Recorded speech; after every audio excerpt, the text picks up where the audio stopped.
October the 26th, 1988, near Dusseldorf.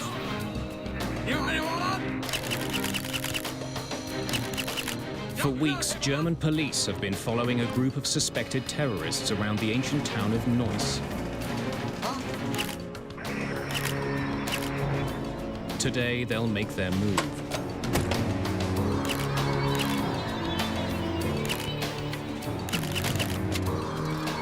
Jetzt! Bicker! Bicker!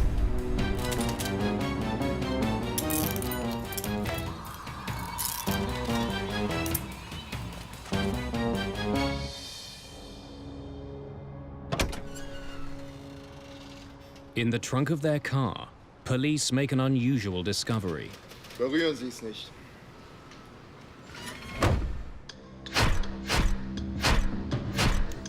Police raid apartments used by the two men.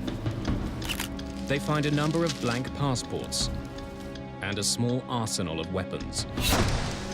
When police closely examine the radio recovered from their car, they find it's wired with explosives. Those devices used a combination of an improvised barometric device and a timer, a short delay timer. All these devices were, in fact, supposed to go onto an aircraft. A barometric timer is set off by changes in altitude. It's triggered when it reaches a certain height. Since that guarantees a plane will be in the air when the bomb goes off, it's a favorite device for those targeting passenger jets. The two men arrested in Germany work for a well-known terrorist organization, the Popular Front for the Liberation of Palestine.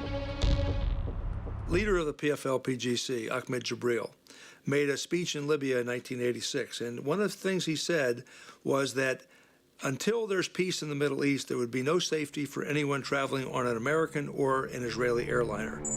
Hafez Dalkamouni is shipping weapons to Syria and Lebanon. Marwan Krishat is a notorious bomb maker, responsible for bringing down at least one passenger jet. It's just a couple of months until the busy Christmas travel season. With the two men under arrest, German police have made commercial aviation a little safer.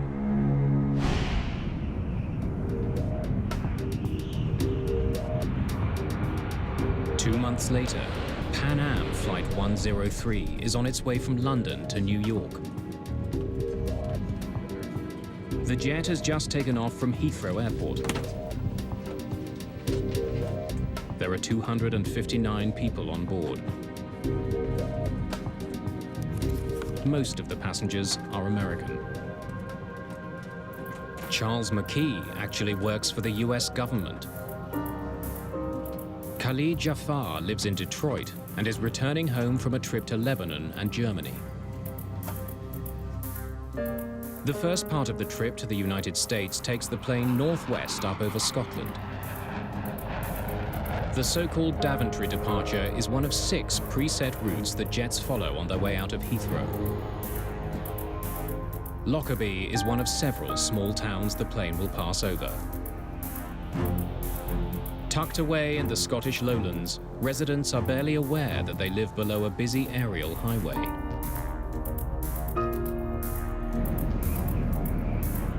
Pan Am calls this 747 Clipper Made of the Seas.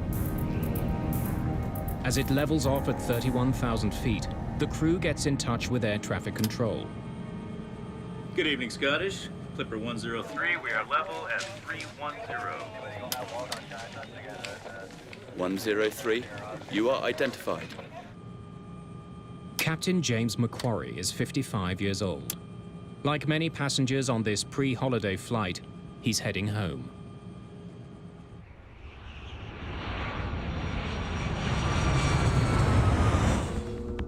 Five miles below, the people of Lockerbie prepare for Christmas. Michael Gordon is chatting with a friend when a strange rumbling noise fills his house. Hang on, there's something odd outside here. The weather that night was a bit wild. There was a fairly strong westerly wind, and I could hear it hitting the window in front of me. From my window, I can see Lockerbie because my house sits up in the hill. And I heard this noise, which was above the noise of the wind, and the noise sounded like thunder. And the noise got louder and louder. And I could hear the noise then got to the stage of being similar to a jet fighter. And at that time, we had a lot of military aircraft passing through the area. However, I saw dark objects, dark things falling from the sky. Against the lights of Lockerbie, I could see these black objects coming down. And then, from my right, quite high on my right, I could see a long, thin, black object which had a fire on the upper surface coming in. And it was making its way towards Lockerbie.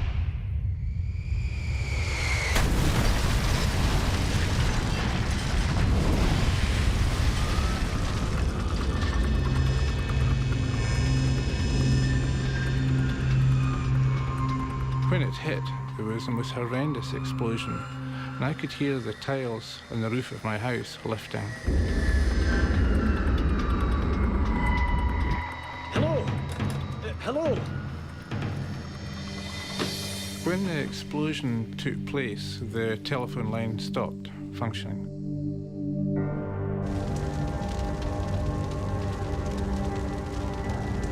Lockerbie is burning. Enormous flames reach into the night sky. Michael Gordon races to the neighborhood that is hardest hit. The street was on fire, the lawns were on fire, and houses were on fire. And it was difficult to go without finding my trousers burning and my shoes burning. You had to jump about quite a bit because everything was on fire. But I remember at that point finding an airline ticket, and it was perfectly intact. There's no damage by fire or fuel or contamination of any sort. And the airline ticket said London Heathrow to JFK.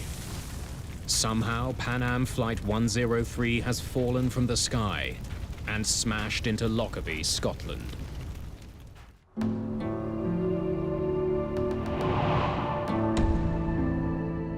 In the daylight, the full horror of the crash of Pan Am Flight 103 is obvious. Several houses on the ground have simply vanished, vaporized when the plane smashed into them. An enormous crater is torn through the southern edge of the town. 1,500 tons of rock and earth have been blasted out of the ground. 11 people from Lockerbie are dead, along with all 259 people who were on board. As far as I know, I've lost my brother-in-law, my sister-in-law, and their house is just a 30-foot crater. In the ruins of their homes, they search for the bodies of the aircraft's passengers. Such a catastrophe, so sudden, so great a shock for a quiet town. It looked like a scene out of hell. This whole road was ablaze. Didn't know what it was, and then we rushed outside and just all this debris coming down. Air crash investigators have arrived in Lockerbie within hours of the crash. Mick Charles is the lead inspector for the British Air Accidents Investigation Branch, the AAIB. One of the first sites we went to was the site of the crater. That was still smelling very much of aviation fuel for a start, and scattered all around were bits of debris and in some cases human tissue as well. Charles quickly gathers his team to begin looking for clues. It was all heaving, it was happening. There were loads of people, and it was to some extent chaos. You'll be organised into groups headed by an AAIB inspector. Does anyone have any questions? The sooner we start, the better. More than 1,000 police officers and 600 members of the military pour into Lockerbie. can always have this sense of wanting to get to grips with what it is. It was quite clear that whatever it was colossal.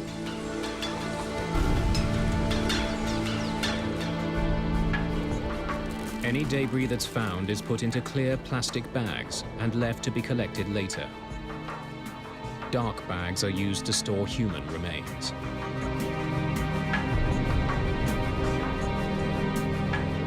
It's just days before Christmas, but the holiday spirit has been shattered.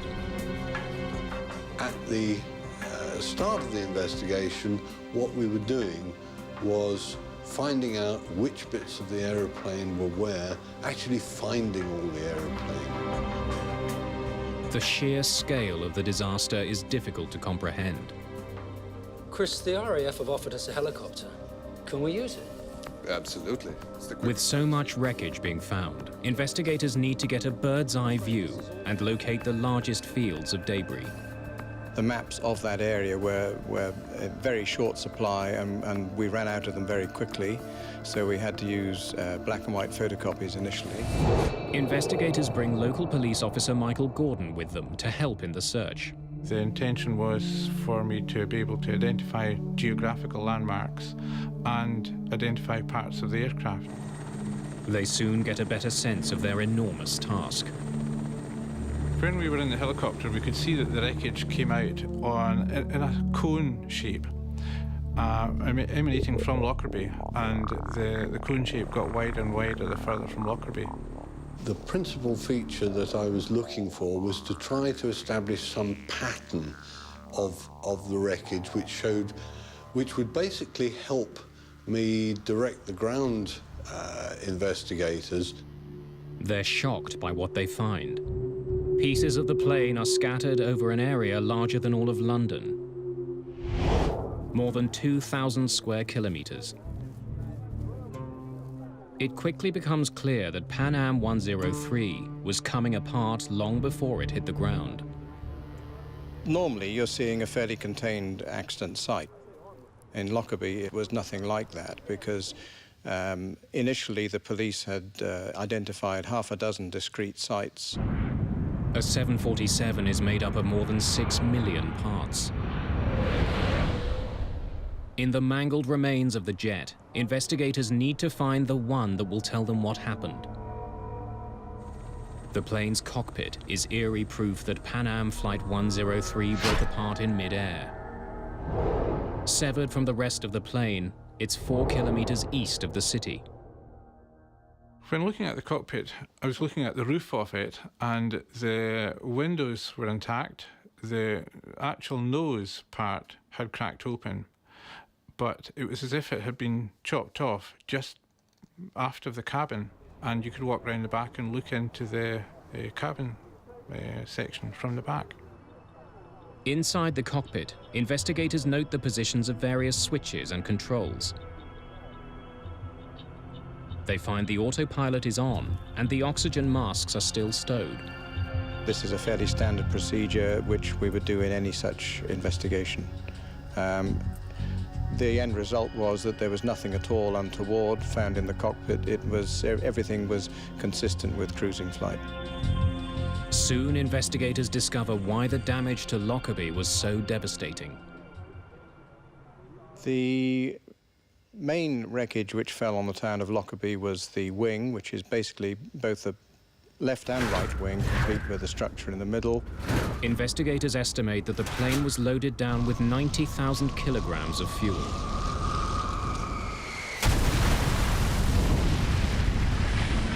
$150 tons, descending essentially vertically at up to about 500 knots speed, and there's an awful lot of energy in that. And that's what created the crater. To find the cause of the crash, however, investigators will have to look elsewhere. They need to examine wreckage found south of Lockerbie. These pieces would have come off at the beginning of the disaster. While the painstaking work of collecting evidence continues, investigators comb through maintenance records. Those records raise concerns with the plane's age. Clipper Made of the Seas was the 15th 747 ever built by Boeing. This was one of the older Boeing 747s. It was built in 1970, so it was 18 years old and had got something like 75,000 flying hours. Perhaps some critical part of the plane had given way as it flew over Lockerbie. The two obvious possibilities were that it was a straightforward structural failure, or it was possibly the result of sabotage. McCharles, Tom Thurman, FBI. Good to meet you, Tom. I was expecting you.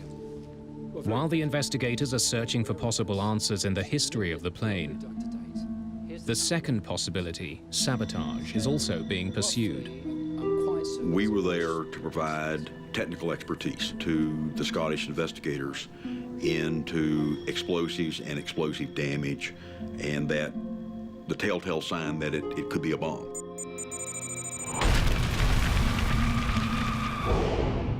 Just 3.5 years before Lockerbie, a bomb had brought down an Air India jet just off the Irish coast. In that case, the plane and vital clues sunk deep to the bottom of the sea. But the wreckage of the Pan Am flight litters the Scottish lowlands. If it was a bomb, there's a chance that important evidence can be found. What kind of logistical effort is it going to take to find everything, and I mean everything, and bring it back to a location to be able to look at it and come to some conclusion? With the fragments that we found on the ground, we were picking those up. We were looking for blast damage on these pieces of metal. But until we found something that said it was a bomb, physical evidence, it was an accident. We were very mindful of the fact that there was plenty of reports in the media about it being a terrorist act. It's a question of what evidence you find and which direction to take the investigation.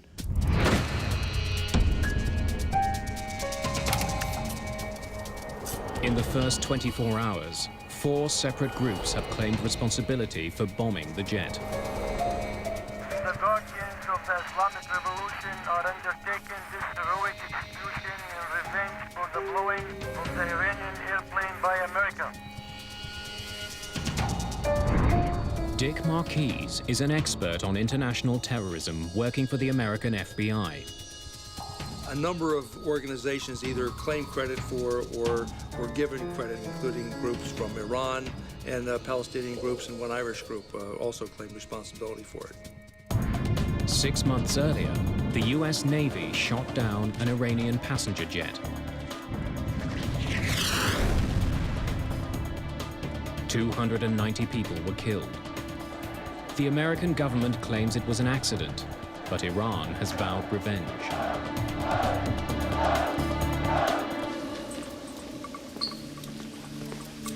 Other threats had been made in the weeks before the crash.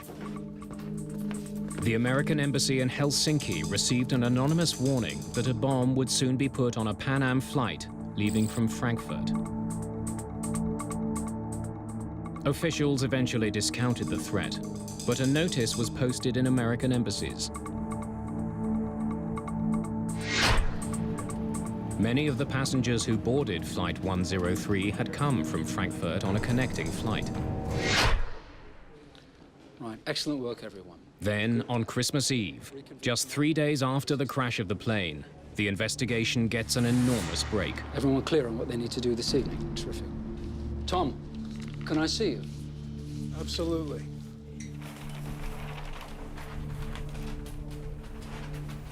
Yeah.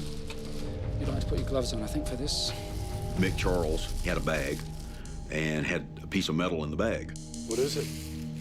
We think it's a piece of luggage rail. It helps guide the cargo containers into place. Inspectors in the field discovered items which they recognized as being not part of a normal failure sequence that you would expect if it had been a structural failure. Nick, this has been very near an explosion. That's what we thought as well. Small marks have been made on the metal. Craters that are the telltale signs of a bomb. The hot gases of the combustion process of the explosion hits a piece of particularly metal, and it puts pits in it like you would take a blowtorch. Take a blowtorch and you have a piece of metal and you just barely touch the piece of metal, it'll make a little hole down into the metal. It's the first piece of wreckage from outside the town of Lockerbie to show any signs of being damaged by fire. Where did you find it? I'll take you out in the morning. The Scottish countryside is about to become the largest crime scene in the world. It's Christmas Day, 1988. But in Lockerbie, Scotland, people are still reeling from a devastating plane crash. Christmas is just going to be remembered for all the wrong reasons. It's just tragic for everybody. I'll never believe in God again. For air crash investigators, December the 25th is treated like any other day at work. That was, in my mind, the most distinguishing characteristic of Lockerbie. And although it was over Christmas, you just stay there and you do what you have to do. Investigators converge on a farmer's field outside of the town. Over here! Keep yelling! We can't see you! The weather had turned horrible. Foggy, kind of misting rain. You couldn't see 10 feet in front of you. And there was debris literally all over the place. Another piece of the baggage compartment rail has been found.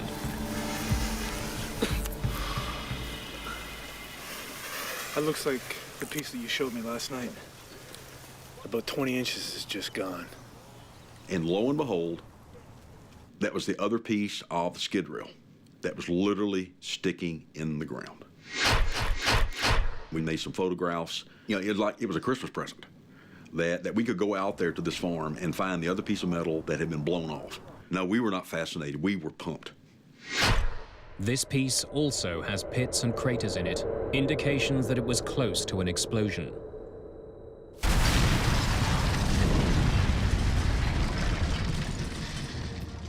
The pieces of wreckage are part of the southern debris field, and near the beginning of it. The placement suggests they were some of the first parts to break off the plane. We were very suspicious that it was a bomb which had caused this destruction. But we were not prepared to say anything until we'd had those details confirmed by the forensic experts. A British forensics lab has made the critical link. Traces of 2 chemicals used to make plastic explosive are found on the debris recovered near Lockerbie. On December the 28th, just 7 days after the crash, investigators have their proof and announce it to the world. It has been established that 2 parts of the metal luggage pallet's framework show conclusive evidence of a detonating high explosive. The crash of Pan Am Flight 103 is now officially a crime. Our mandate with regard to Lockerbie was to find out who did it and prove it. Because what we wanted to do is bring someone to justice and make them answer for killing 270 people. With terrorism now the official cause, rumors start to fly. Speculation eventually focuses on 2 passengers. Charles McKee works for the US Department of Defense.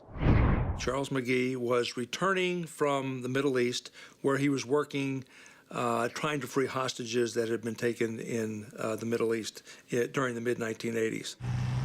The hostages McKee was trying to release were being held in Lebanon. In 1988, a civil war was tearing that country apart.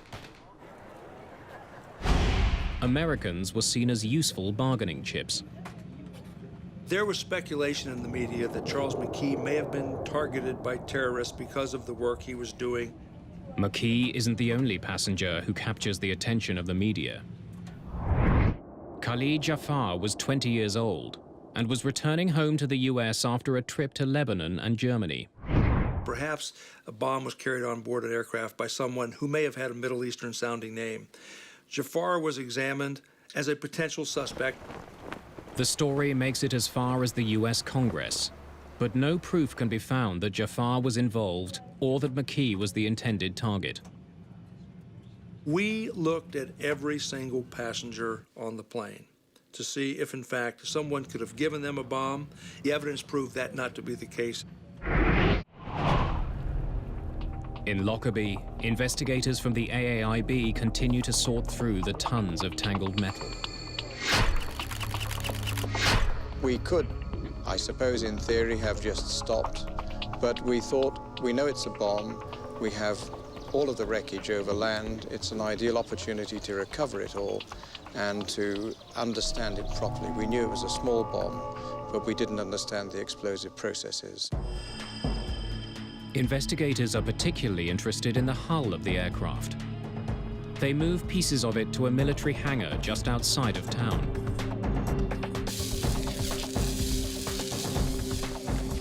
It was a 5-acre shed which was long enough that we could plan to lay the fuselage out, opened up like a clamshell, using the bottom center line of the aircraft as our sort of core line. The fuselage of an airplane is bolted to a series of frames, and each frame is numbered based on how far it is from the front of the aircraft.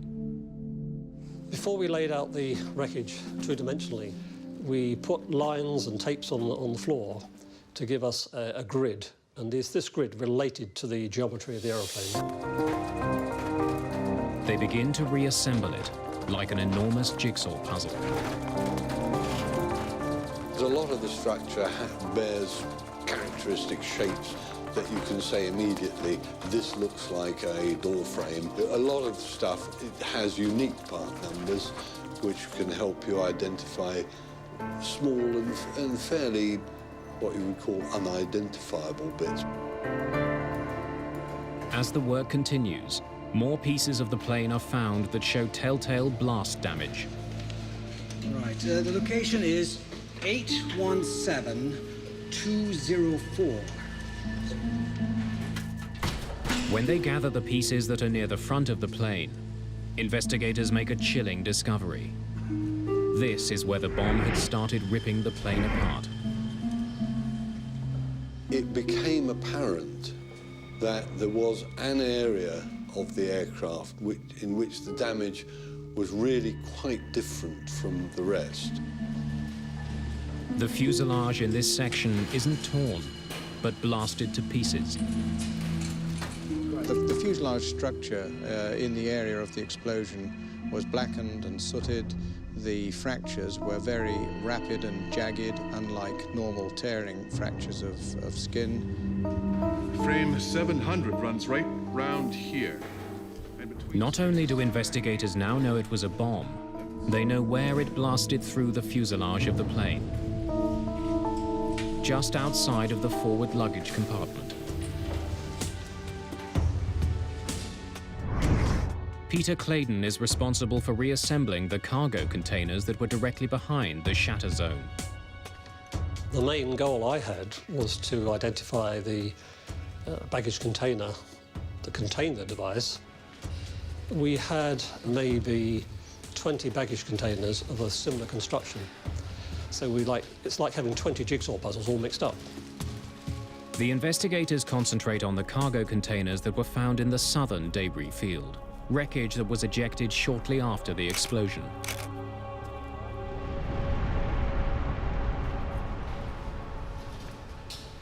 We concluded that there were only two on the aircraft, one made of aluminium, one made of fiberglass, and they had been adjacent to each other on the aircraft, and they were the only two that exhibited evidence of an improvised explosive device having detonated. The metal container, AVE 4041, is of particular interest.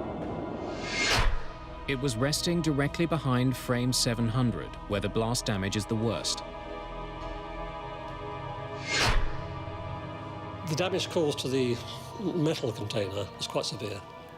The Damage to the adjacent fiberglass container, I think you might call it collateral damage. Investigators create a simple framework and attach the pieces of the real cargo container to it.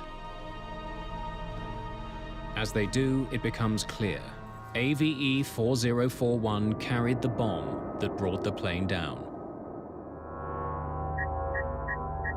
Closely examining damage to the floor and the side of the container, investigators are also able to pinpoint the height of the bomb, where it was in the container when it exploded.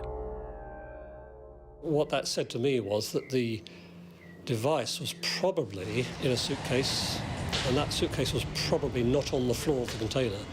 It looked like it was one level up.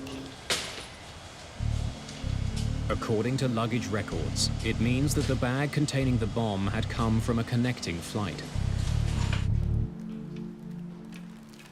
While investigators are assembling a piece of the metal container, they discover a fragment of wreckage that doesn't belong. When I was looking at it, I saw a little piece of debris trapped in one of the folds. So gently flexing this apart, it fell out. When I looked at it, I could see it was a fragment of a printed circuit board, an electronic circuit board. Can you bring me a camera and an evidence bag, please?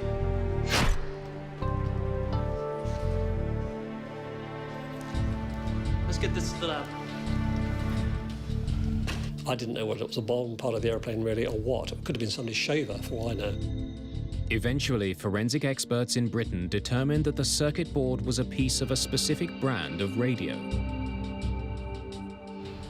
News of the discovery makes its way to Washington. It reaches Tom Thurman, who's returned to his office there. And lo and behold, an identification was made into a Toshiba SF-16 radio. And ironically enough, the name on the side of that radio, just as a brand name, I guess, was called a bomb beat radio. The radio cassette player had hidden the bomb. It's very similar to the one that was recovered by German police when they cracked the Palestinian terrorist cell 2 months before the bombing. Had German police somehow missed something? Had a bomb made here been used on the Pan Am flight?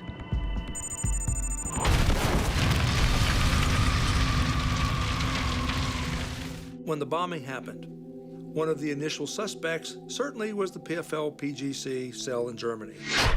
The intelligence told us that the PFL-PGC was probably responsible for this. 49 passengers who eventually boarded the Pan Am flight started their journey in the German city of Frankfurt. Their bags were placed onto Flight 103 in London.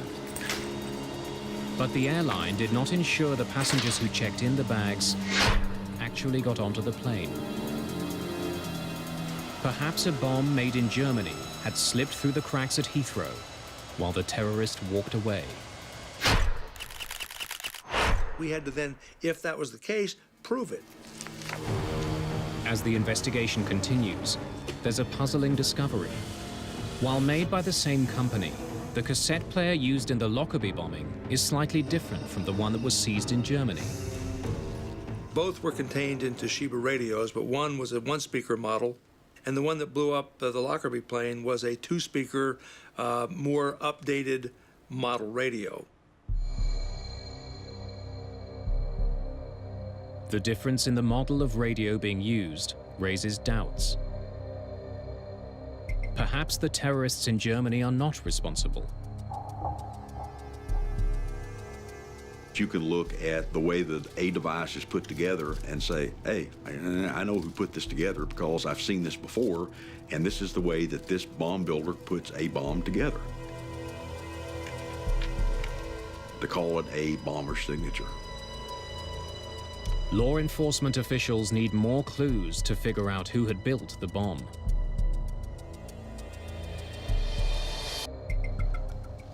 Perhaps the suitcase it was packed in can provide those clues. Studying small pieces of wreckage, British forensic experts find that the suitcase was a hard-sided Samsonite 4000. Samsonite made only a few thousand of these suitcases and sold all of them in the Middle East. Several pieces of clothing have also been identified that were very close to the explosion, likely in the suitcase that concealed the bomb. Most of these clothes were made by a single manufacturer and were only sold on the tiny island of Malta. So Malta became the focus of the investigation because of the manufacture and eventually distribution of some of the clothing that was found at Lockerbie. Investigators find the shop in Malta where the clothes were sold.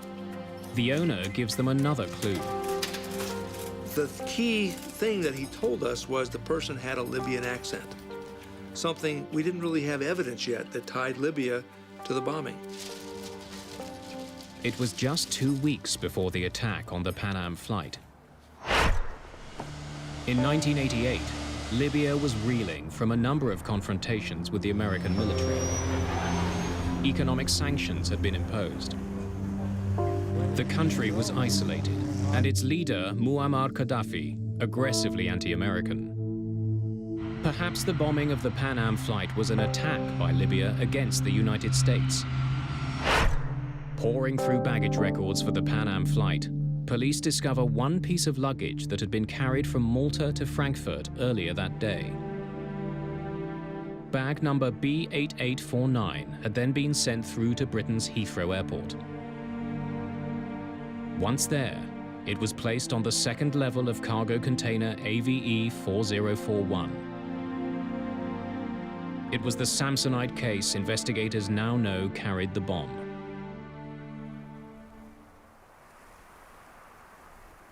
More than a year after the crash, a new discovery in Lockerbie helps simplify the confusing series of clues. Forensic experts discover another circuit board from among the clothes that came from Malta. It doesn't come from that circuit board that was in the SF-16 radio. And this circuit board is half the size of your thumbnail. A photo of the circuit board is sent to Tom Thurman. He believes it could be a piece of the timer from the bomb. I spent months literally looking through all of the files of the FBI on other examinations that we had conducted over many, many, many years. The FBI has photos of timers used to detonate bombs around the world. But Thurman can't find any that match the piece found at Lockerbie. Nope. Next. After a period, I ran out of leads. And at that point, decided, okay, now we need to go outside the physical FBI laboratory. Thurman eventually takes the photo of the circuit to the Central Intelligence Agency. I called a contact of mine and I said, I need to bring something over for you to look at. Sifting through reports on various bombings, Thurman finds a match. Wait a second. That could be the same. Do you have this timer? When Thurman closely examines the timer captured by the CIA, he's stunned. Within a few minutes, literally, I started getting cold chills. And right now, as I talk about it, cold chills start on me, because I can still see that moment so vividly in my mind that I'm looking at a circuit track that's just like what I'm seeing in the photograph. This is what we're looking for. The timer the CIA has was seized in Africa a few years earlier. 2 Libyan men were trying to get it and several pounds of explosives past airport security. It's identical to the timer used to bring down Flight 103 and wouldn't be set off by changes in pressure like the barometric switch discovered in Germany. This device was set to go off at a certain time, not at a given altitude. This is the timer. This is a long delay timer that brought down that aircraft. But now we want to know, okay, where'd this come from? The Lockerbie bomb used a different timer and a different radio than the bomb found in Germany. Someone else was behind the destruction of the jet. This was not made in somebody's home laboratory. This was a extremely professionally made timer.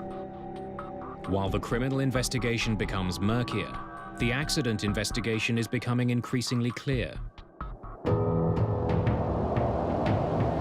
The investigation eventually moves from Scotland to Farnborough, England. Well known for its aeronautics industry, the town is home to the AAIB. Several months after the crash of Pan Am Flight 103, investigators launch a massive endeavor. They begin to rebuild a 20-meter section of the fuselage from the ruined jet. They hope that it would give them information their two-dimensional reconstruction couldn't.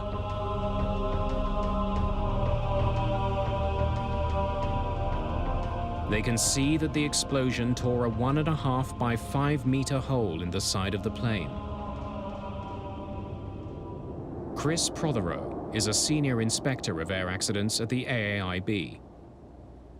What was very difficult to understand was the fact that this area of direct damage was effectively a pinprick in relation to the size of the aircraft as a whole, and it was very difficult to understand how this pinprick of damage had resulted in such a comprehensive destruction of the aircraft. The bomb that brought the plane down had less than 0.5 kilogram of explosive, yet its destructive power was immense. Investigators want to learn more about how shock waves behave inside a jet. It's rather like a freeze frame on a video footage. If you can capture that point as the thing is coming apart, it tells you a great deal about the way it's coming apart. What they discover is that the initial blast wave wasn't the only one to damage the plane. A large section of the ceiling of the aircraft has been pushed up with so much force that the rivets connecting it to the plane's frame popped. It wasn't torn apart, but blasted by a shockwave. The other features that the 3D reconstruction allowed us to identify were areas of remote pressure damage on the crown skin and other areas where explosive shock had been channeled through the internal spaces in the aircraft. The inside of a jet acts like an echo chamber, bouncing the shockwaves of the bomb around. They gather strength until they encounter a weak spot in the skin. When they do, they blast through.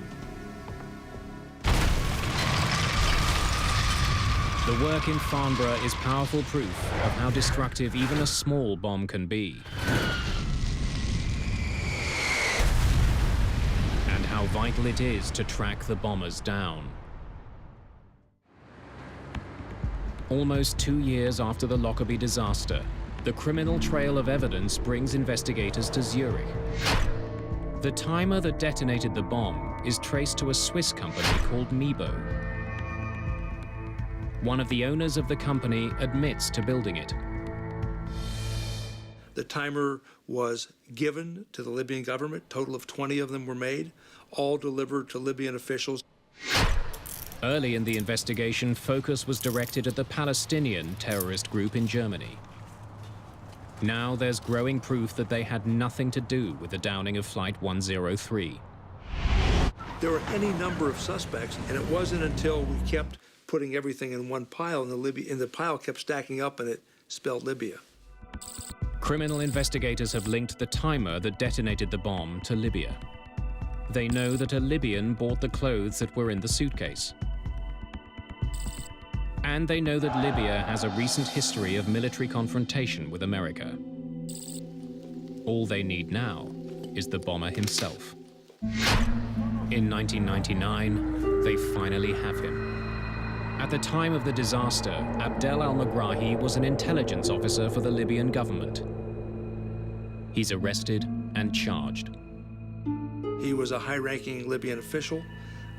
He certainly could have access to whatever he wanted. Our investigation determined that Megrahi also had a front company at Mebo. He had been there many times. They certainly knew each other. When you start to see all the connections and these things just start fitting together, it made it easier to accept our evidence.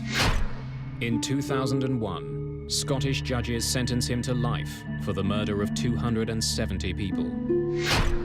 2 years later, the government of Libya officially accepts responsibility for the bombing and pays $2.7 billion to the families involved.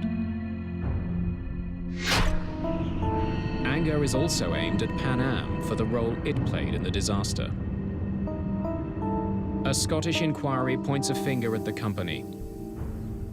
The passenger who checked the bomb onto Flight 103 did not get on board. It's a fact that Pan Am could have discovered had it been following proper procedures. One of the things we discovered when we looked into the bombing of Pan Am Flight 103 was that there were several bags on that plane that did not correspond to passengers. One of the changes that came about as a result of the Air India bombing was that airlines were forced to make sure no bag was put on a plane without a passenger accompanying it. It's called passenger baggage reconciliation. Without proper notification, Pan Am had stopped matching passengers and baggage at Heathrow Airport. So that rule that said that all passengers and luggage have to be matched was not followed. The company was eventually found guilty of willful misconduct.